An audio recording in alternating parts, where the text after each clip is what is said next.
intro song gonna play, the intro song, and then we're gonna start after that. Did you make it? Nah, my producer did though. Yeah.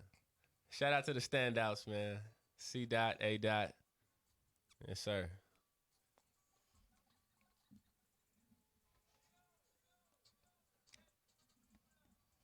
Hey yo, catch you on the rebound.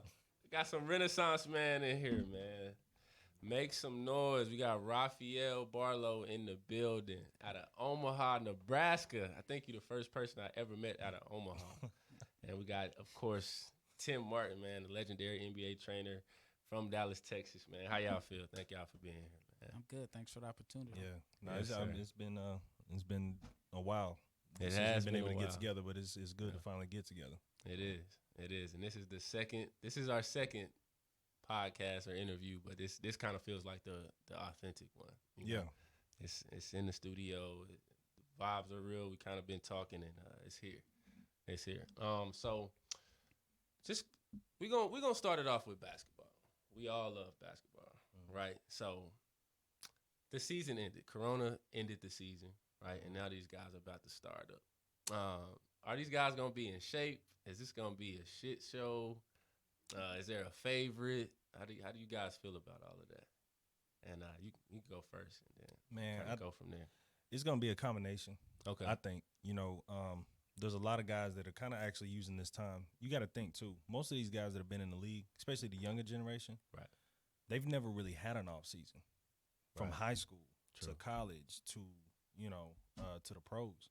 So I think they're utilizing this time to really just kind of enjoy themselves off the court. But on the flip side, you got your pros, the veterans that know that you physically just can't take your days off. You got to stay within that routine, in that day-to-day preparation. So Right. ultimately, I don't know what's going to happen. I think people's timing is going to be off, from the shooting and just the chemistry on the court. Right. That's definitely going to take some time, but it's just been a weird year so far. Yeah. It really has. So you just never know. True. And Rafael, you run a draft ranking website, would you say? Or how would you word that? Just NBA draft. NBA draft. I mean, I wouldn't necessarily say I rank guys, but I have like mock drafts, and Right. it's just my opinions and my projections on how I feel. So Yeah. it's something I've always wanted to do as a kid, and so Right. thankfully we live in this era now where if there's something you want to do, you can do it.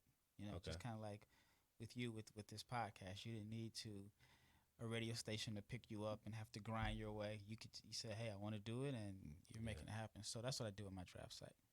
Got it, man. So, Mikey, and I'm not familiar with his last name, but he's one of the best high school players. Potentially just spoke about going to a HBCU. What does that mean for basketball and the Power 6 conferences if all these guys decide to go to HBCUs? Well, I'm an HBCU alum. You are? So, yeah. What school? I went to Jackson State. Okay. So you're talking about Mikey Williams, the kid out of San Diego. Yep. And as an HBCU alum, I like to see it happen, but I'm kind of torn on it because I feel like the way he's projected to go, he's projected to possibly not even have to go to college. I mean, the G League is offering guys $500,000 to go play in the G League, and as of now, they're only going to play like 12, 13 games.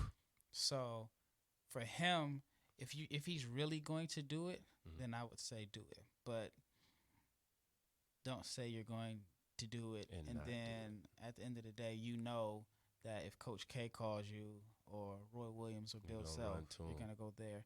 I think it would be great as far as exposure. Yeah. My last year in college, I was a coach. I was basically the student coach for Jackson State. Okay. And so, and the money at HBCUs is so tight. So, for example, we used to have to play these money games. And I don't know if you guys played them at Texas Tech or SMU if you played in the HBCUs, but we would basically travel to these Power 5 schools. They pay us $40,000, $50,000, and we take the bus. They'd feed us pizza or Sizzler or whatever. They'd beat us by 50, but they're using us as prep games to prepare them for their conference schedule. Yeah. And so we would start the season off 0-12. and we'd miss months of school because we didn't have like the tutors traveling with us or anything like that. Right. But the black schools need that money because there's only 2 sports that generate revenue. Football, basketball. So and if you want to be a Division I school, that means you have to have a certain amount of sports. Right. So you need to have, I don't know. So we had some bogus sports like bowling because it counted as a Division I sport. Okay. But so basically the athletes or the football players and basketball players, mostly basketball, are being used to travel all around the country, get smacked by 50 to generate money that has to pay for all the sports programs. Right. So if a star like that, like Mikey Williams or whoever goes to HBCU, I think it would help out tremendously as far as finances. Right. Because the big schools are going to want to play him. So I mean, possibly, but even like, for example, just the exposure. Okay. So I remember like 2006, I believe, when George Mason went to the Final Four. They had a good run, yeah. And just all that exposure of them being on television, all the articles, it brought attention to the school. So more regular students were applying. And think about it, a college application may cost you $150. Right. So if you get 20,000 kids are applying to a HBCU, just submitting applications, that generates money. True. So like I give you an example. I went to Jackson State, like I said. Right. And so I knew I wanted to go to a black school later my senior year. But I remember Jackson State played Kansas in the first round. They got smacked. Well, actually, I think they were playing with them in the first half. Then they got blown out in the second half. Yeah. And then I remember like doing research, like, okay, Lindsey Hunter had just went there. Walter Payton went there. But just seeing them on TV made me actually like, oh, I'm going to apply there. And I ended up going there. Okay. And then I've even had other students that, people that I've met said, when Carmelo had that run at Syracuse, they never heard of Syracuse, but they liked the colors, they liked Carmelo. Right. They went on a website, found out they have a good journalism program, and they ended up going to school there. So the exposure that sports brings helps the school out, even outside of basketball. But as far as like kids going to those schools, I would love to see it happen. Yeah. But I think the time is now to do it.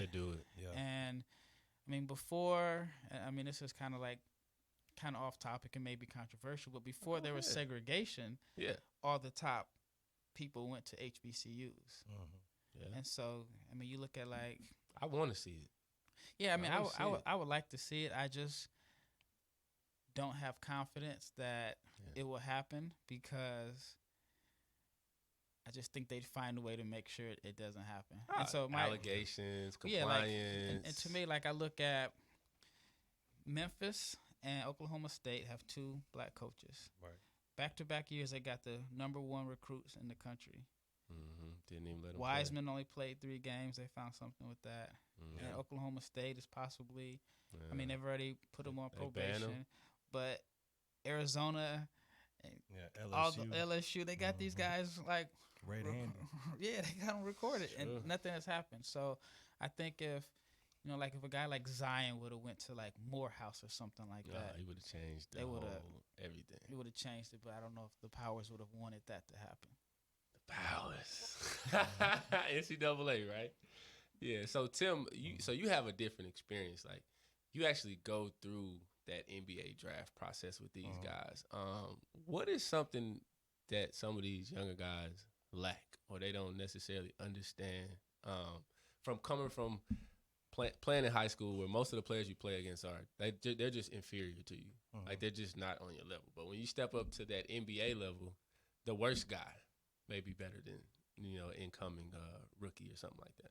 So what kind of things did the rookies kind of struggle with in that process leading up to being drafted? Man, I think just understanding the business overall. Okay. I think ultimately, they feel like their success from high school, a lot of them thinks that it's going to translate into college. Right. High school was easy. I'm going to a Power 5 or 6 conference school. I'm going to do the same thing I did in high school and move on to the NBA and do the same thing. And like the NBA is so elite on so many levels, and what comes with it too off the court. I don't think a lot of players really understand that like when you're in college, you're broke. Right. And so a lot of things get magnified once money comes in. I mean, from your family to your friends to a lot of your peers. Right. And then, you know, probably the biggest thing is just understanding that on your own team, you know, each NBA team has 12 to 15 active players on the roster, but those are also 12 to 15 different personal companies. True. Businesses, you know what I'm saying? So the way you brand yourself, the way you market yourself, there's a lot of different things off the court that these guys just don't get. Okay. It's not just about basketball. Okay. I mean, there's guys that I think we both could attest that maybe they're not as talented or as skilled. Yeah. Like somebody we, you know, may know, but they're on NBA rosters because of their personality. Good locker room guys, good character guys. True. And there's so many different variables that go into it, but you know, I think that's the biggest thing is just really understanding the business. Got it. And I also think understanding who you are in your role. You know, if you're used to having the ball in your hands and dominating, they can't put you in the court with James Harden because you're not going to wave him off and tell him to go get in the corner. They're going to send you home a peanut butter and jelly sandwich and a bus pass like my coach used to say. So I think a lot of guys don't understand that the league has the players that they're paying $25, $30, even up to $40 million now. Yeah. You have to compliment those guys. Yeah. If you don't compliment them, then it's not all about who's the best one-on-one player. It's about being a complimentary piece to the superstars. And I think a lot of guys don't understand that. So how did you guys meet? Man, we met like we had talked before the show. Okay. 2010. Was it 2010? Yeah, it's 2010. 2010. And I think I don't know exactly where. I know we was in the Dr. Pepper Arena. Okay. In Frisco. And I was doing my internship with the Texas Legends. Right. And I know he was working with them at the time. Right. And man, we just kept in touch. And then ultimately, like as I started getting into my training space, right, he was actually my first videographer. Okay. He filmed my first training video with Josh Howard, Devin Harris, and Marquez Haynes. Wow. And then 10 years later, I mean, we sitting here now. So it's pretty unique. Yeah, it's a crazy story. Yeah. So my version of the story is probably a little bit more in detail. Right. So Travis introduced us. Travis Blakely. Yeah. And so I was living in LA at the time, and I had an internship with the Clippers, but it was unpaid. I ran out of money, so I ended up coming home. Right. And I asked to intern with the Legends, and you know, of course, I'm intern. It's free work, so of course they're gonna say yeah. Right. So then I think Travis introduced us, and then he said Tim was a trainer. So my mindset of when I started working in the G League, I wanted to be, my long-term goal is to be a general manager of an NBA team. And I figured I needed to know every single aspect of basketball operations. I needed to know how to train. I needed to know just every single aspect of it. Okay. So at that time, I didn't know anybody that trained NBA players. So when I found out Tim trained, I'm like, he looks like me. Like, he looks like, you know, in your mind, you think in order to be a trainer, at least for me at that time, you have to have this extensive resume. If I played 10 years, played that. Yeah. So I'm like, if he can do it, then, you know, not saying anybody can do it, but there's hope. So I had got an iPad, and I reached out to him. I said, hey, I just want to film your workouts. And he's like, okay, cool. So, and this was before everybody had cameras and every workouts were being filmed. This was back when everybody has one. Yeah. What you did never went out. For sure. And so I reached out, and he said, okay, cool. So I met him at Farmers Branch Rec Center. Rec Center. So I bring my iPad, and it was my first time seeing like NBA players up close, in personal workout. Yeah. And I've always been interested in like behind the scenes, like what makes this guy great. Right. So it was Josh Howard and Devin Harris and is it Marquez? Is that how you pronounce his name? Playing ones. No, it was just, you know, he was just putting them through drills, but I was just curious of, like, what do these guys work on? What are the drills? Yada, yada, yada. So I filmed it with my iPad, and I go home thinking, like, okay, this is cool. I'm looking at it more so to study, of, like film study. Yeah, strengths and what goes on behind the scenes. So I get a call from Tim maybe a couple hours later, and he says, do you have a video of Josh dunking? Because I think at that time, Josh was coming back from a torn ACL. Yeah. Okay, I remember. And he just wanted like a single clip of him jumping off his surgically repaired knee. So in my mind, I'm thinking like, well, what would I want to see if I'm a general manager of a team? So I cut up the video, which I had never done before. I had been trying to do it, but it was like I was on the spot. So I cut up the video, and every single clip that I had of Josh jumping off that particular leg, I put it together. I don't know how long the video was. Right. So then I get a call from OT, Josh's manager. He's like, yo, this is it. Yo, oh, man. Yeah. And I'm just like, okay. 3 days later, one of my best friends from college who lives in D.C., he calls me. He's like, hey, did you film a video with Josh Howard? I'm like, yeah. I'm like, how did you know? He's like, it's in the Washington Post. In the I'm like, newspaper. on the Washington Post? And he's like, yeah, it's on the website. So I type in my name on Google, and there it is. Damn. The first basketball video that I cut up. Damn. It was in the Washington Post. So it's not bad. I mean, but it's kind of like you're starting off at the top. And that's definitely difficult.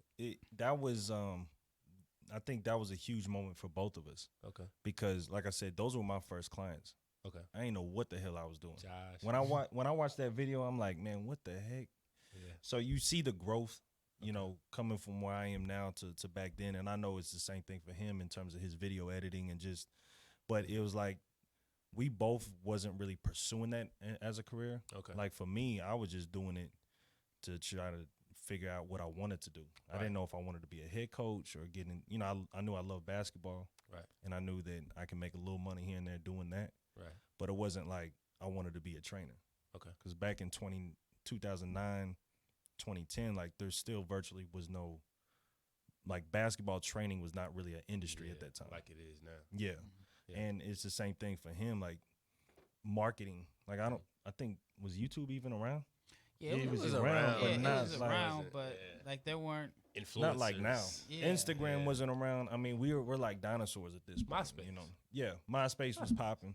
But it's cool to see, you know, how that video kind of got him going, and then it got me going as well. And then, you know, 10 years fast forward. From one video. Yeah, we both doing it full time. So it's dope. It just shows how rare it is because the video wasn't high quality. It was on the iPad, but there weren't many videos of players working out behind the scenes. Yeah. For it to make the Washington Post. Like, if it were today, it probably wouldn't happen. Yeah.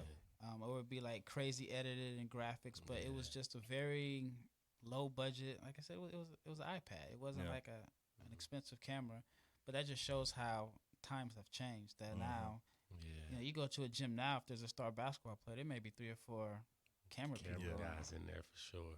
And it's annoying, man, because it takes away from what you're trying to do as far as like training and work. You got some guys that they can't train and not focus on the camera. You know what I mean? They have to. Yeah. They got to lock in.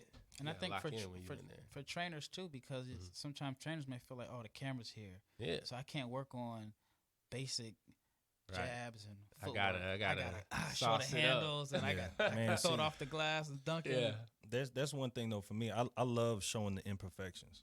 Right. You know, I love showing the process. That's why I made a few episodes with like Trey Young and a few other players on YouTube called The Process. Okay. And I made it a point to show misses, to show the players messing up, to show me even messing up on my speech or me trying to demonstrate. And it's like, yo, I want to show the ball bouncing off my knee or whatever, because that's real life. You know what I mean? I don't want a cool little video where all the makes. Yeah, like that's not. He might be the first person that's ever had posted a video of a player missing a shot online. Yeah, for sure nowadays, for sure. I take pride in that because I think people could relate more with that. You know what I mean? And it's about being authentic in this business. You know, that was one of the things that, you know, the guy I work with now, Thomas Biggers. Okay. We had bought some audio equipment, and I wanted to be mic'd up. Right. And at this time, it's like, yo, I don't want no music in the background. I just want raw clips of me talking, but then also the players showing their mistakes, but how they're able to correct them, correct the mistakes, and then how it translates from the workouts to the actual game. Okay. So that was kind of my marketing strategy. Right. On how I could separate myself from other trainers out there. Right. You know, and so. That's true. I like that. Yeah. Because, definitely when you get online, you see all 360 windmill dunks and 10 threes in a row. It's not real. Yeah. It's not real basketball. I mean, you played. at the high, one of the highest levels. And so, how many dunks do you really get in a game? You lucky if you get one. You lucky. Right.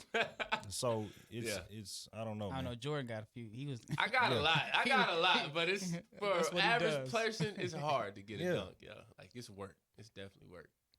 Absolutely. Yeah, man. So we're gonna kind of change the subject. Obviously, this is a mental health podcast, and I continue to retell this story. But now, when I tell it, it's kind of different because I feel different things. So, this whole mental health thing started in 2012 when I lost my dad. My trainer Keith Garnett, he said, "JT, I think you should talk to a therapist." Just it opened me up because my heart was hardened just from me and my dad's relationship before he passed. We didn't have the best one. When he died, I was just soft. I was broken. I didn't really know what to do with all these emotions. You know what I mean? Was handling it the wrong way in college, being 19, and come to SMU. We do individual and we do group therapy. And the thing that probably hit the most was to hear other people's stories, because you think that yours is bad until you hear somebody else's, and then you're like, okay, well, if they survived that, then I could get through this. What are some things like within you guys' stories that kind of relates to mental health? Well, can I add something first? What's up? I know Keith Garnett. You know Keith Garnett. He's with the Rockets. Yes, he's short ball. So I was in Beijing before this whole pandemic hit, and he was hired. He got there like the day after I did. He's serious? The trainer for the Beijing Ducks. So Keith? Yes. So we're in China, and Small world. I'm working out there. So it's me, him, and Epe Udo. We're the only blacks. So yep, I know Epe from Baylor. Yeah, so we hanging out tough. So yeah, I know Keith. Oh yeah, when you overseas, you ain't got nothing. And he it's funny because I've been meaning to reach out to you to tell you that he one day we were talking and he had mentioned your name. I was like, I used to see him every day during the summer. But yeah, very small world. I ended up meeting the same guy you mentioned. A million miles away in Beijing. Yeah, man, Keith, man. Her name was Sheila. That's the first time I ever spoke to a therapist, because obviously in the African American community it's a taboo, right? And that was just kind of the start of it, man. And I just haven't really stopped since then. I share my story with a stranger if it'll help them. Yeah, you know what I mean. And even sometimes from watching my episodes, I get responses from people in my DMs, telling me how it impacted their lives. Yeah. That's another thing that kind of keeps it going. Right. But yeah, definitely I've had incredible lows. And we spoke about this earlier. People wouldn't know if I was dealing with something, right? Because we can all hide it so easily. But I choose and I tell myself to just be open about it, because I know how difficult it was, like when I went through that process, when I was trying to hide it. Yeah. So I'm open about all of that stuff, man. Like none of it really affects me. It actually just makes me grow, which is kind of like why I do this. Yeah. Yeah. I definitely, I know we've had many conversations about it. I relate. I did, I've done therapy, even just as recent as last year. Really? Just to put things in perspective. And you don't really know how much pain that you suppress in your daily life until you really just talk about it. Right. You know what I mean? Especially with somebody that you don't know. It's kind of awkward, talking to a therapist. You feel like you're being judged at times or whatever. But definitely, what it did is that it really forced me to look in the mirror and take a look at the things that are, I don't want to say wrong with me, but things that I need to really work on. Okay. As a father, as a man, as a friend, as a boyfriend, or whatever the case may be. There's so many different layers to me that I had to really figure out and try to work on. Right. But, I think we all deal with so many different emotions every single day. And for me, like I overthink about everything, so off the top, that ain't healthy. You know what I mean? Right. And just not really trusting the process or just going with the flow. And in my family, a lot of my family has suffered from chronic depression, and also had family members that, dealt with suicide and stuff of that nature. And so, I think it is important to talk about how you feel, Now, obviously, a lot of people may not just be an open book. Definitely. And feel comfortable to talk in public about things, you know, which is okay. You know, and for me, I've kind of created my whole brand around that. Right. And that's why I call it the beautiful struggle, because of got that beautiful struggle tee. Yeah. Right there. You know, so, but everyone has a story, and that's always been my message, is that, you know, you have to find the beauty in your struggle, and it is a day-to-day thing, you know, and I've been on this journey, and it's a continuous journey. Right. It's never ending for myself or for anybody, but I think ultimately it's about taking accountability. Also, like, it's hard to remove yourself from what's happened in the past and to prepare yourself for the future. So it's a constant unfolding aspect of your life. So definitely, it's difficult. Yeah, and even how you were saying, like, you're a father, and we play different roles, right? Which I didn't realize until I got a little older. So I'm a son, I'm a brother, I'm an uncle, and all of those are different, and you're at a different level in each one. Right. You may be great at being a dad, and then you have to be a brother, and you have to be an uncle, and then you lack in some of those, and you kind of been putting it off. Well, you're shorting your growth. Yeah. So you have to, whether it's like small growth or whatever it is, as long as you're growing in those areas, it's kind of like what keeps me going. Yeah. So I'm always trying to push that mental health thing forward, you know, especially with Black African Americans. It's an amazing time, you know, to be in America, and then it's just a unbelievably horrible time. You know, just some of the stuff we've seen and some of the stuff that we've experienced. In my experience, like, I love history. I just love history. Like, it's always happened. Like, nothing is new. Right. Nothing that we're seeing is new. It's being recorded now. We got camera phones. That's all. It's being recorded. So I see the protesters. I see riots, looting, and I'm not mad, you know, at people. I'm not really upset with people, because, like, we're frustrated. We're frustrated, and we don't know what to do. How do we change what's been going on? You guys are a little bit older than me. You experienced some things in your life. What can we do? Just the three of us. You know, we're three Black men. If we could do anything to kind of turn the wheel, to unlearn some things, generational curses or like whatever they were, what could we do to just be progressive, and definitely in times like this? Well, for me, off the top, it's about investing in myself. Okay. You know, I feel like my energy is contagious, and the people that I surround myself with daily or interact with daily, I have an effect on people. Right. You know, I think we all do. I mean, anybody, not just us three, you know, and I think the people that we deal with daily in our communities and in our own personal tribes, so to speak, it's important that we affect change by our interactions. Okay. You know, so it may not be on a huge macro scale, but if we're both individually doing our part from a micro standpoint, right, you know, it's kind of that each one teach one aspect. True. And I think that's a huge issue in the Black culture. And we always talk about the crab in a bucket theory and this and that. So to me, it's about just the thing that I can control for sure is how am I operating daily, and try to do the best I can to make sure I'm the best version of myself when I'm interacting and engaging with others to uplift them and empower our people. Right.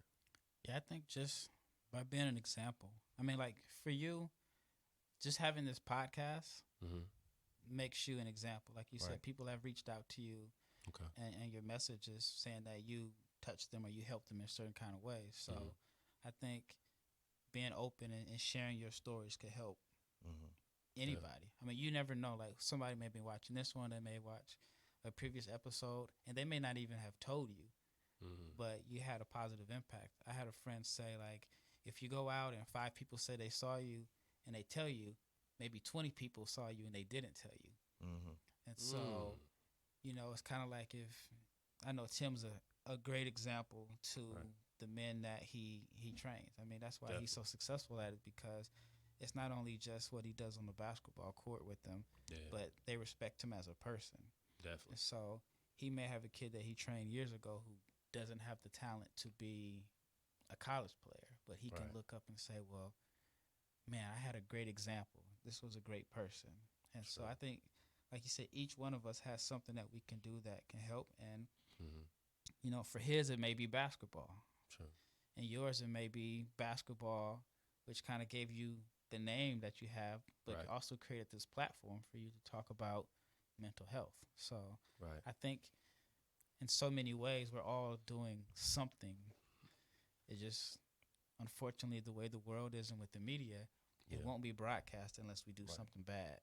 If I Yeah. go out and, you know, do something crazy, I'll make the news. Right. But if I help 10 kids with mental health, nobody, Yeah, it doesn't. nobody it- really yeah. cares. It's a ripple effect. Yeah. You know what I mean? And your network of people that you associate with daily, Mm-hmm.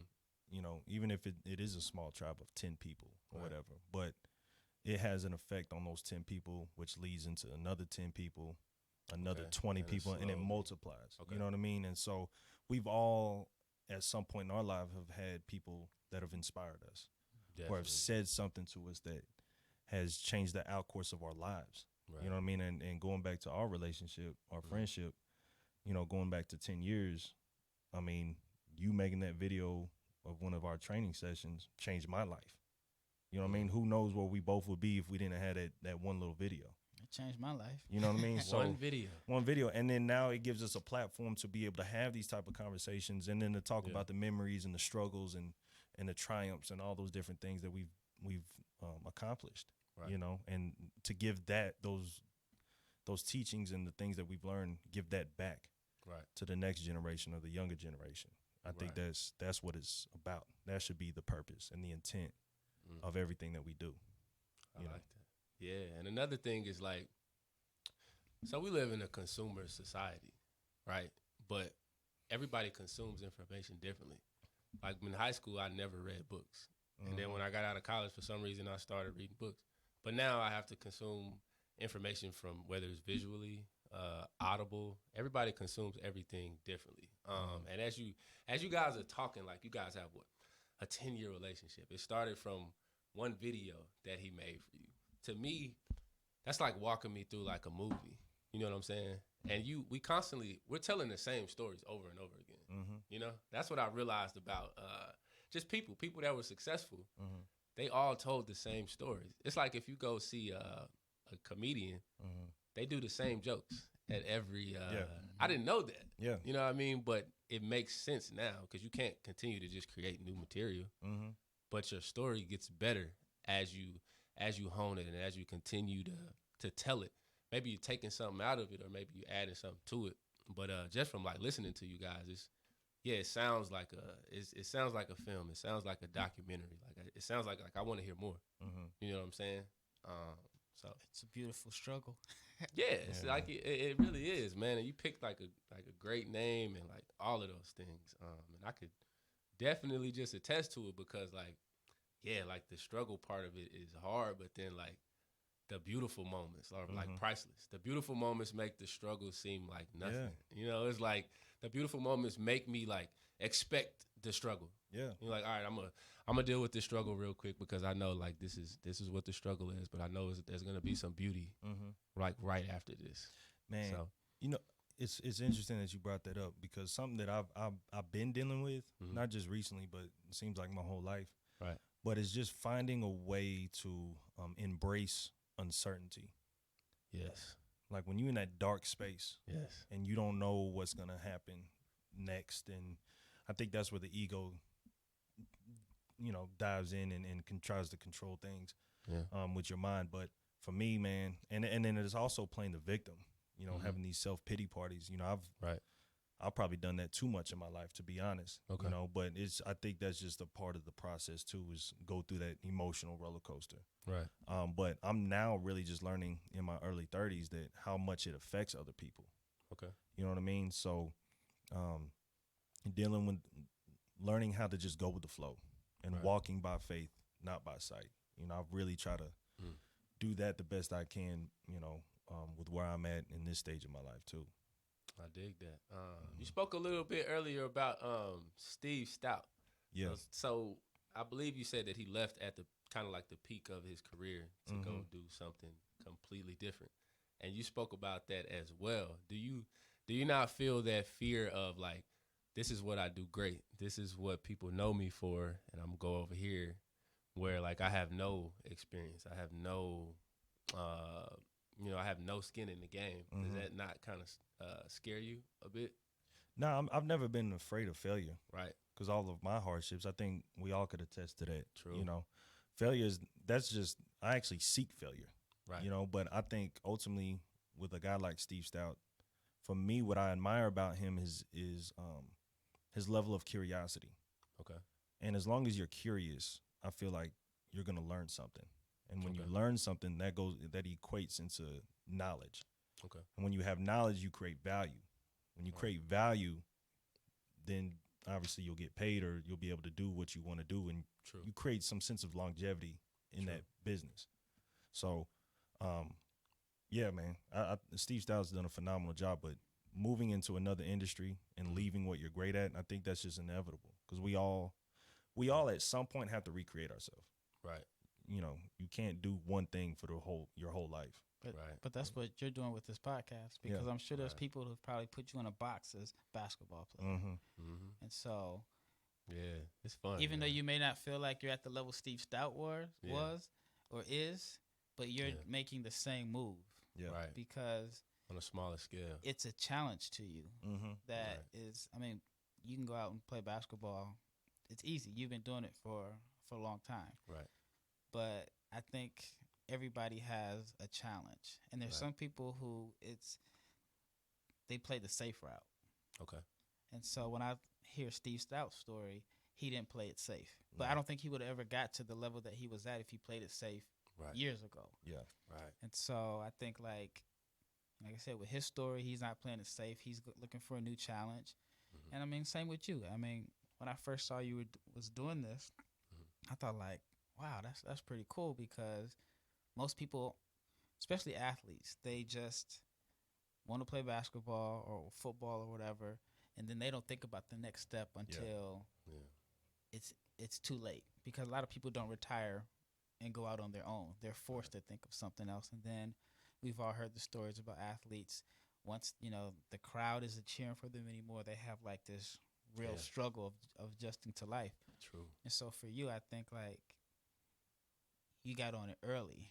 Like you didn't want to put yourself in a box, like I keep saying. So you've have taken a new challenge, which is difficult, because even though you may feel like this is what you're passionate about, this is what you want to do, man, there's some lows in it, and I know all about it. Yeah. Well, I guess so. My senior project in college was recidivism.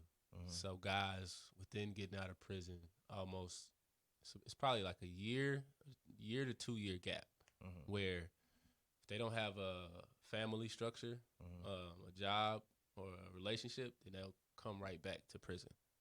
And just in my life, like seeing mostly the men in my family just being taken away, well, for whatever reasons, systemically, whether it's drugs or whatever reasons, just seeing them being taken away.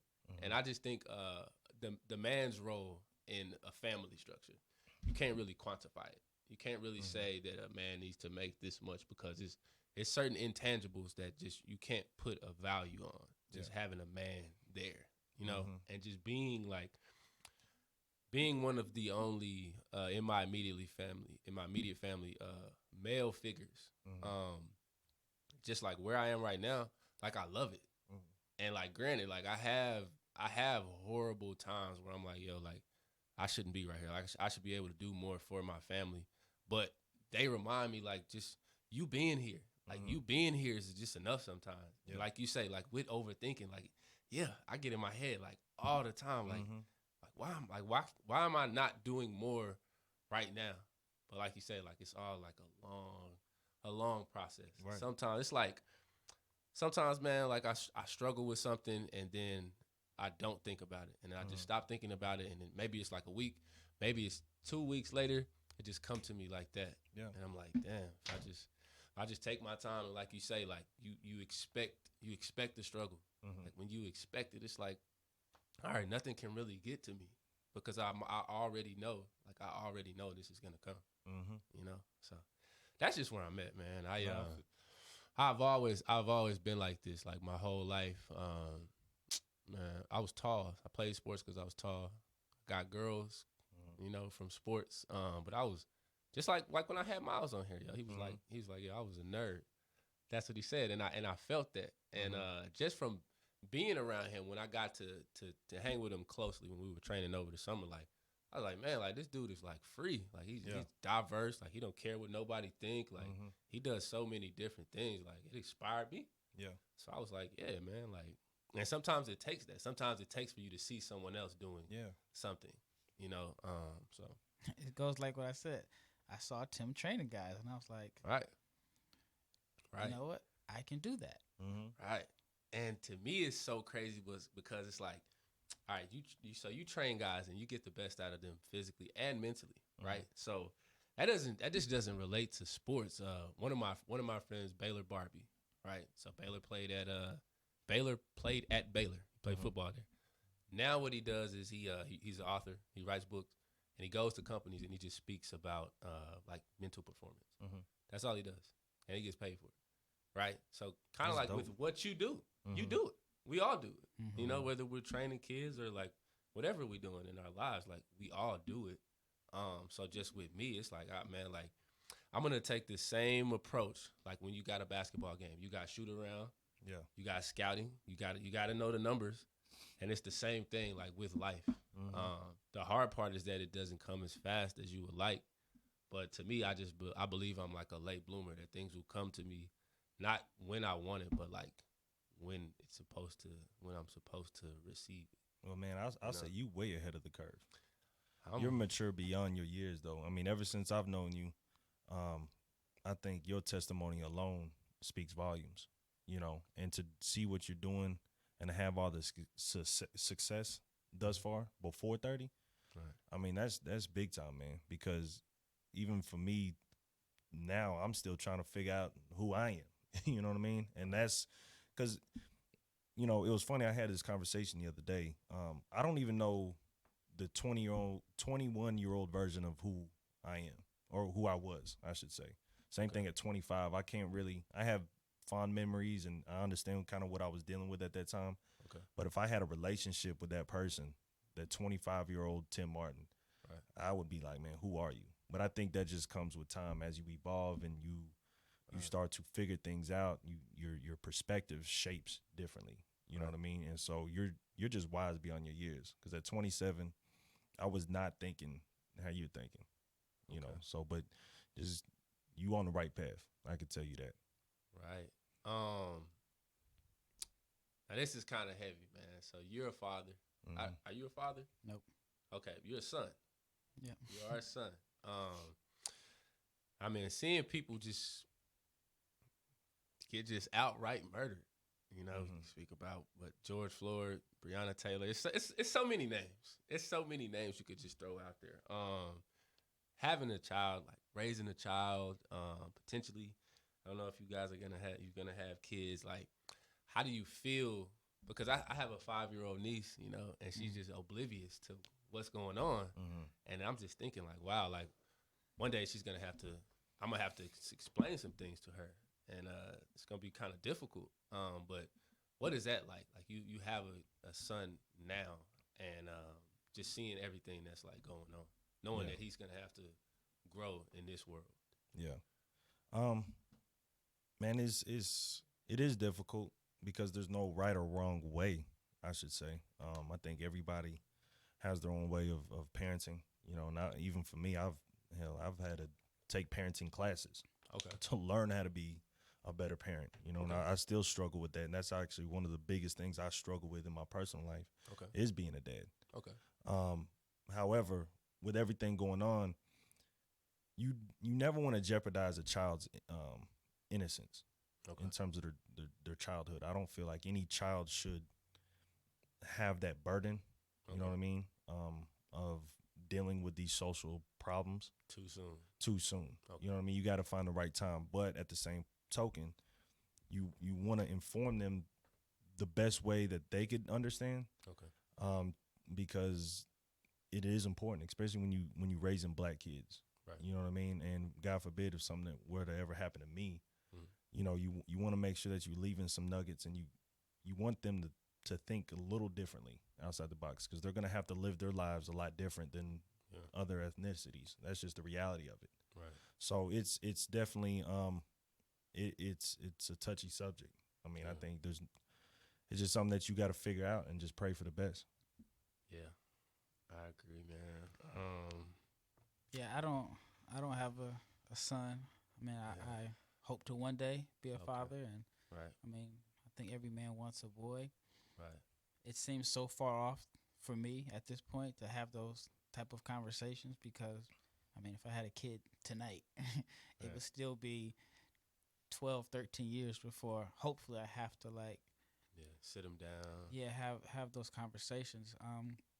But for me, in a perfect world, the way I would love for my life to be set up is I would love for my kids to be expats. And so what I mean by expats is your kids grow up in different countries. Yeah. And so if I end up, my career takes off the way I want to as a scout, I would like for my kids to have those experiences. Like all of us have seen different things overseas in different countries. And I know for me, I look at when I have lived abroad, I can say like, this is what this culture does right. Right. This is what we do wrong. But this is what we do right and they do wrong. So I want my kids to have those experiences, but I don't want, and I mean, I hope to never have to have this conversation, but it's inevitable. But, I don't want like my kid to grow up in fear of, just of everything that's going on, because I mean, it's weird because in one sense you want them to be naive to it, but at the same time, you have to make them aware. Right. And so when I look at people from different countries and when they ask me questions about America, it puts things in perspective. Like one day I was in Athens, Greece, and I was in a cab, and the guy says, "How does it feel to live in a country where everybody has a gun? And if someone wanted something that you worked hard for, they can come and take it from you at that time." And, in my mind, I'm thinking like, should I be offended? But that's a real question. But we grow up knowing that, like if you become too successful, you can't go here because you're a target. Yeah. And so a part of me just wishes that everybody could be as naive and not have to worry about that. Yeah. But that's just something as a black man in the States that, you have to make your kids aware of everything that goes on here that may not go on in other cultures. They may have their own issues, but, I lived in China. Yeah. If I drop my wallet in China, somebody may chase me down and bring it back to me. Right. Super nice. Yeah. But violence is not something that they deal with in their culture. Right. But they have other things that they don't have the freedoms that we have. So fake food and stuff, man. Like some weird stuff. So yeah, like that is true. I got a lot of that. I would want my kids to just have different experiences. Yeah. And I mean, as much as I could avoid having them become teenagers and growing up in the States. I mean, it may sound crazy, but like, especially with everything that's going on today. And this is probably an unpopular opinion, and I've been saying this for the last few years, but I actually think what Trump has done is good in a sense, because I prefer my racism overt. Right out in the open. Yeah, like for sure. I saw a video today where I guess it was a guy that was in Philadelphia. He was going around tearing down these Black Lives Matter signs, and a lady was saying like, she said something to him, and she said Black Lives Matters, and he said, to me they don't. Yeah. Well, but he had I think he was like a judge. Yeah. He was a judge. And then I saw another video where these kids were in a neighborhood in Florida, and they were on a golf cart, and the guy chased them, and he said, "You don't belong in this neighborhood," and the girl ran and got her grandfather, who's a black man, and he was like, he had a high-ranking position at some company, but the man that was harassing them, he worked at Homeland Security. Okay. and he had a high ranking job too, based off the neighborhood that they lived in. Right. And so I feel like you said earlier, the stuff has been going on, but now it's being recorded. Yeah. But I feel like Trump has divided the country so much that people who are racist and have these feelings are now typing how they feel out. Yeah. So you kind of know, like, and I mean, some people are losing their jobs because people are, screenshotting it and sending it to their companies. But I feel like, man, I would rather know. Yeah. Yeah. Than not. Yeah. Than not know. know. Kind of be hidden. He's exposing a whole different side of America, and it's good, and that's a great point. I think it's good to shine light on what America really is. It's not this esoteric, beautiful place. Now, it's a great country. I'm not denying that. But when you do travel the world and you go to a China or South Korea or Africa or France or wherever, America is not what it seems. On the movie screens. You know what I mean? There's a lot of underlying issues that can't even really be discussed in a healthy manner, and that's where we're at right now. We talking about just the Black Lives Matter movement, right? And the first thing that a lot of people want to say, well, all lives matter, and it's like, and we all hear that every day, and it's like, man, we can't even just get on a topic of just equality. You know what I mean? It's crazy. So, I think Trump, to your point, he's really shined light on what America really is. Yeah. Sometimes it takes that too. Yeah, I mean, we've been exposed as a country. Like, I mean, think about all the times where you're watching the news and you saw protests going on in Lebanon or something like that. Or even like, I mean, it may seem like a long time ago, but it was just a few months ago that in Hong Kong, they were protesting and rioting every day, but we didn't care. Like, that never happened here. True. Mm-hmm. A disease that shuts down a whole country, that'll never happen here. Yeah. And within a matter of months, I just feel like we've been exposed that our arrogance has just came out. Like, we got this pandemic that has humbled a lot of people. Yeah. And then it's been like a perfect storm with everything that's been going on, because George Floyd wasn't the first black man to be murdered on. He won't be the last. I hope you're wrong. I hope I'm wrong too. Yeah. I hope, but he's not. He's not. And it's been like, all of this has been like a perfect storm of exposing everything that we have going on here. Yeah. Man, just like, for me, like you guys say, like, going overseas, it really just opened my eyes. It was like, because like you say, like, you have, like, we think the ghetto is the projects. Oh, there's levels to it. There's levels to it. It's like no water, no shoes, like electricity, like real struggle. What's a phone? Like, it's different. Yeah, I mean, poor people in the States may still have owned a pair of Jordans, or you got cable. You got somewhere to live. Like, what?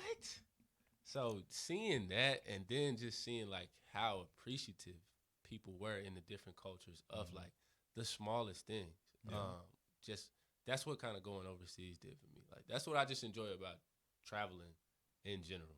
It's like, the world's best teacher, in my opinion. Oh, 100%. I think the people that are subjecting the hate onto others and that are really like just ignorant and racist, right? They're not well seasoned. And what I mean by that, they don't really travel like that. They travel within the States, or they may go to, Saint-Tropez in France or whatever. But it's in a it's like classism as well. Okay. You know what I mean? But for us, we've gone to other countries and we've experienced different economics in terms of going to different neighborhoods or different cities. And when you do that, you can't help but be more open-minded and empathetic to what other people in the world have to go through or what they're dealing with. Right. You know what I mean? And so it just shapes your perspective in a different way, as opposed to if we were just to stay in our neighborhood and our safety, our safe haven every day, we would probably, a lot of people do it. Yeah. A lot of people never leave the state. One of the craziest experiences I had was I had lived in Turkey for like 10 months. And right before I went there, a guy, I think he must have played basketball over there, he says, "You won't experience any racism in Turkey." And, in my mind, at that time, that's when they had the big coup and they had like all this stuff going on. You think like Turkey's dangerous. Okay. I had a great experience there. Right. But what the guy told me is the Turkish people are the way he said it is Turkish people in Europe are like black people in the States. I get that. Yeah. And, you think about it because they're Muslim. Right. They're not in the European Union. They don't use euros. They got to use their own money. Right. And I'm like, wow, I never thought of that. So when I was in Turkey, friendliest people ever. But they felt like we understand what y'all go through in the States because this is how they treat us in Europe. Wow. And that was so amazing to me because I would have never thought that. Right. And it's all because, like, here, we don't necessarily have issues with people over religion. It's skin color and class. Mm-hmm. And, in other parts of the world, it's just strictly based off of your religion. Mm-hmm. And so it just kind of opened my eyes that, the stuff that we're going through here it's only here. Other parts of the world, they have their own issues, That's but true. They have different ones than we have. Yeah, man. I was in France and their president's name was Macron, and we were at the Eiffel Tower, and they were protesting, like burning up cars. The French are the best protesters in the Yeah, world. duh, the yellow jackets. Yes. Yeah. So you couldn't drive your car. They wouldn't let you through if you didn't have a yellow jacket. And granted, it's like 1,000 people out there. So you either gonna get a yellow jacket or you're not getting through. Yeah. Like, it was serious. I never understood. Like, they have the healthcare is good. Yeah. They can go to college for a little bit of nothing. But if the taxi drivers want a 50-cent raise, Yep. they will protest and they will shut down the most touristic areas Man, and in Paris. the funny thing about that is the taxi drivers did that, and bam, Uber. So the taxi drivers all protested on the same day, and that's when Uber took off. Wow. Yeah, because I remember I was in Paris, and you see a lot of taxis, Right. but the price range is just night and day. Yeah. I mean, you have to use Uber out there. You know what I mean? They tax. Paris is very expensive. Yeah, Very expensive. that's true. But That's true. yeah. I like kind of being on the outskirts and being able to go into the big cities and then kind of go rest on the outskirts. You don't really have to deal with the traffic, and you pay to park everywhere you go. Like, but it was fun, man. Just some of those, like, I love like the scenic areas and like the history of things. When I was in Italy, like, Italy has a lot of history. Taiwan was just beautiful. Like, you guys been to China and Greece and things like that. Like, some of those like scenic areas, like the views, and you hear like the story of like the wars and stuff that those people dealt with. Like, they hold on to that, and they're like prideful about those things, which we have too in America. But I don't think all Americans like understand like what our wars are about. Like, we're our own enemy. Like, the guy that we're fighting, that like that's not our enemy, but like that's what we believe. The average person will believe if they don't like take the time to go like research it themselves. When you go to Europe, like the Europeans are gonna tell you, they're gonna kind of let you know what's going on. So, yeah, man, like, it's been a beautiful conversation, man. Like, we can keep going. I feel like I've been asking like a lot of questions, which always kind of like happens on the show. I really just kind of want to hear like you guys take, or like any kind of questions that you would have like for me, like in my position. What made you? What was the turning point where you said, "I'm gonna do this podcast," and open yourself up? Because being vulnerable is not easy, and so you put yourself in position to like tell your story and open up. And what was the turning point for you to say, I'm gonna take my story and I'm gonna put it on Facebook and do a podcast?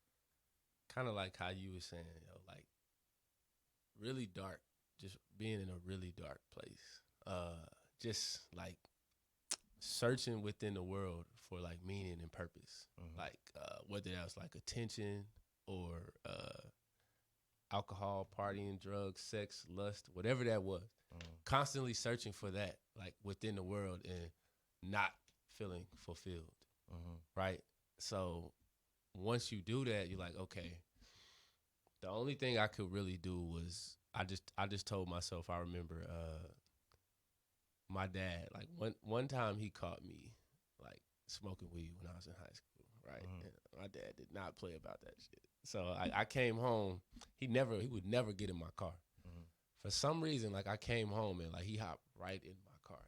So like my chest was just beating like I'm about to have a heart attack because my dad was the disciplinarian. But I was like 17, so there's no more ass whoopings, right? So like, that just wasn't gonna happen. Like that wasn't gonna happen. Yeah. But I vividly remember like he made me read the Bible, and one of the things that he always left me was like, whether I'm here or not, like you have to have a relationship with God, right? Like you have to. So after I had like just searched in the world for like all these things to find fulfillment, and I just kept just being like unsatisfied and disappointed, I was like, okay, well, I'm gonna just try to like establish a relationship with God. So I'm a part of a men's group. It's called The Ladder. So we all get together and we just talk about whatever is going on in our lives. And then obviously like it's surrounded around Christ, but for me it's like it's a place where I feel comfortable enough to like share like what's really going on and like be vulnerable. So like within those things, like within like establishing a relationship with God, God had been like working in my life like the whole time, but I couldn't see it because I'm giving all of my energy to like these false idols, to the world, to like Instagram, or to whether it was like a girl at the time or whatever. Like, all right, if I have this, then like I'm good, like I'm fulfilled. Right. You're never gonna get that. Like that never comes from like a person or a thing. Like it only comes from like within. Yeah. So yeah, just wanting to, like you say, like work on myself. That's kind of really what made me do this. And then just always that void of like losing my dad, like it never really like goes away. You know what I'm saying? I'm always like searching or digging for like meaning or understanding, or just wanting to know like stuff about his life that I didn't know. Because like now I talk to some of his friends sometime. They tell me stories about him that I didn't know. And it just gives me like a certain like gratification, I guess. So I just kind of continue to follow that.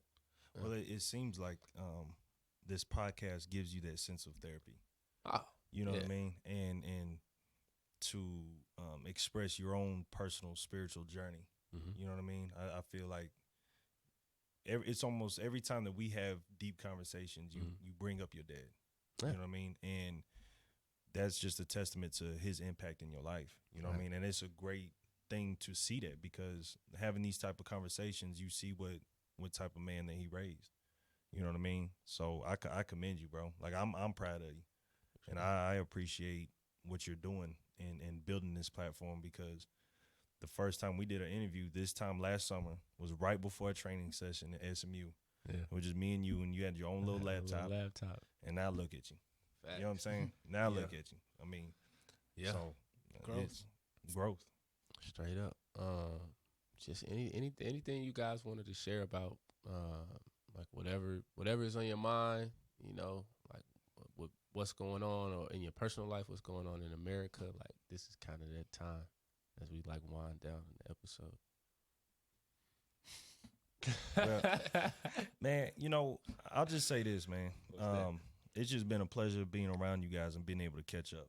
You know, we all have our own personal relationships, and coming together is just a great thing to be able to do, especially in this time that we're dealing with. But I think for everybody out there that may be listening to the show, I think it's really important to take one day at a time and start developing healthier habits with your personal life. And for me, trust me, like I'm probably the worst guy in this whole studio. You know what I mean? When it comes to just not living up to what other people's expectations may be. But I've had to learn that over time, that it's about me and my personal growth and my personal journey, and just trying to figure out what's best for me and how I could affect others in a positive way. Okay. But ultimately, man, it's just, you know, don't overthink it. That's the best advice I could give anybody out there. Just don't overthink it. Just allow yourself to go through the pain. Allow yourself to grow. And, you know, at some point you'll see the light, you know, at the end of the tunnel, or whatever you're going with. Right. Because, I mean, historically, you look at your life, all the bad things that you've ever endured have only made you better. True. And it's like, okay, there may be a couple things you may regret or you would change, but ultimately, like, if you changed anything in your past, that you wouldn't be the same person you are today. You know what I mean? So I think it's inevitable for us to allow ourselves to go through these things that we're dealing with, you know, and to just stay the course and weather the storm. Right on. It's funny you said living up to expectations. I feel like, man, I feel like that's been me. My dad is a pastor. He's a pastor of a pretty fairly large sized church at home, and so the pressure of being like a pastor's kid is tough because I had to be perfect. Oh yeah. And so because you're like, you know, people put you in this category, either you're like the angel or you're bad. Right. And so I kind of fell into like, oh, he's an angel. So if I ever did anything that was it you know, was a big deal. Right. And so that pressure alone, it's not fun. It's not fun at all. But, you know, even as an adult, I mean, I'm 40 years old, and there's still like this pressure of, you know, I'm my dad's son. Like, when I'm here, you know, like in Dallas, people just know me as, you know, who I am. But, you know, if I'm at home, I'm always like my dad's son, you know. Right. So, and that's like a pressure in itself of having to live up to certain expectations that nobody can live up to. Right. And so sometimes it can be a little difficult because I know, like for me, I grew up with a very stable household. Mom, dad. I'm thankful that, like, as a kid, I was affirmed early. I knew I was loved. I knew I just had stability. I had everything. So for me, my struggles in life didn't come until I chose to pursue what I wanted to do in life. So I'm sure my life would have been a lot simpler if I just, after I graduated from college, went and got this job that I don't necessarily like, but this is like, you know, and I feel like if I would have did that, I could have climbed this corporate ladder. But it's just something about being that guy that has on the slacks, that comes home and takes off your slacks after sitting at a desk for 8 hours. I just knew it wasn't me. And so one of the things that I've kind of struggled with, and I'm sure we all have, is like when you're doing something you love, it's a lot more difficult than, I don't know. I mean, I could be wrong. I feel like if you're doing something that you really love, there's a struggle in it. Like he keeps saying, a beautiful struggle. Like I know his story about how he started and the times when you don't have any money coming in. But like for me, it's like tough because I know like this is what I love to do. This is what I feel like my purpose is. But I feel like the easy way would have been to just sit at this corporate job and work this 40 hours a week. But then I feel like if I would have did that, mentally I would be wrestling in my mind like, this ain't what you're supposed to be doing. Right. And so, and this is like a story that I've probably shared with a few friends, but you know, now that this is like, you know, open forum, but I think like that's probably one of the areas that I struggle with is like, sometimes I'm like, man, why did I have these big lofty goals? And I know I hear Tim talk and I know his visions are huge. And sometimes I feel like people who don't have lofty goals and don't have big dreams, it seems like their life is easy because they're content. Yeah.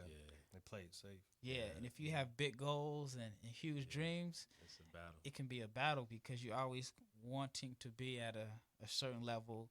And then, you know, social media now makes you compare like, dang, this person doing better than me or they got it going on. So like if there was a struggle that I have mentally, it is, of course, not being where I want to be or where I think I should be. But also it's like, dang, I took the hard route. A road less traveled. But I feel like my experiences, like I've been able to see like different parts of the world, and I've had different experiences that have been great. So, it like I keep saying, it goes back into a shirt. There's the beauty in it, but then there's like that struggle where you're like, dang, you know, when you self-employed, you don't know when that next check is coming. Boy, you don't know, and you can't like, you know, you can't sit there and know like, I mean, I guess once you get to a certain point, but being self-employed and going after your goals and dreams takes a lot of faith. And I have a saying that there's a thin line between faith and stupidity. When it works out, you know, your friends are like, oh man, you had faith. But You know, Tim may not tell the story, but I've heard him tell the story plenty of times that he was living in his car. Yeah, man. He looked stupid. I really want you to tell it again, man. Like, as we close, I really want you to share that, if you don't mind. Well, no, I mean, to in conclusion, Farmers Branch Rec Center, where we did the first training video. Okay. Ultimately became like my house, so to speak. I would sleep in my car right around the corner in the street in the neighborhood. I would sleep in the back seat. I would wake up at 5:30 in the morning, you know, and the elderly would be walking in, you know, doing their little aerobics and stuff. You know what I mean? I'd be walking in with the old folk, and I would sneak into the showers and go take a shower and kind of try to get my mind right, because they had a locker room and they had like soap in there and stuff like that and towels. So I would walk in there and take showers and then try to figure out how I'm going to survive the day. You know, it was a one day at a time kind of mentality. And so then we would train. Nobody knew my situation. You know, I would take the little money that I'd made off of training 2 or 3 kids at that time. And then, you know, the money that I would save over the course of time off of Webb Chapel in Beltline. There was like a little motel spot by Halliburton, if you in Addison. Okay. And it was like $150 a week, you know what I mean, for 5 days. Okay. And so I would stay in that little motel, and then the days I didn't have the money, I'd go right back into the car. And then eventually the car got repossessed, and I ain't had nowhere to go. So that's when I had 2 trash bags to my name, and I eventually stayed at one of my friend's house. He came to pick me up, and I slept on a love seat for 3 years. Slept on a love seat for 3 years, and you know, I just knew this had to work. Like, I just had to stay the course. But it was just surrounding myself with good people too, man, that uplifted me and taught me the ropes and believed in me. You know, I think that's a huge thing for all of us. And the backbone of our success is having one person. It just takes one person believing in you. Yeah. But yeah, no, I experienced the homelessness. Like, my story is relevant to The Pursuit of Happiness, that movie with Will Smith. But like I said, we all got a story. So it's just something that I had to go through and figure out to get to where I am today. And so it was a blessing. Now looking back at it, it goes back to the stupidity part. I had a choice. You know, I could have probably seeked out and got a job and find some better stability. But my mindset at that point, it was like, look, it's gotta work. It can't get any worse. Yeah. You know what I mean? I'm in the back seat. And then when the car drove off, I was like, well, at least I don't have a car note. You know, I just got bad credit. So, I mean, it's just like when you hit rock bottom, and I said this plenty of times, but when you hit rock bottom in life, that's a solid foundation to build off of. Right. You know what I mean? And it's just like, damn, now I can only go up. Right. And so that's where I've been at. That's the beautiful struggle, man. Yeah. Say, man, Tim Martin in here, Rafael Barlowe. I appreciate you guys for coming through. We got the beautiful struggle merch. We got NBA Draft Junkies. Go check that out. Like, review, and share. Please leave your comments. And hey, yo, catch you on the rebound. Yeah. And we out. Thank you, guys.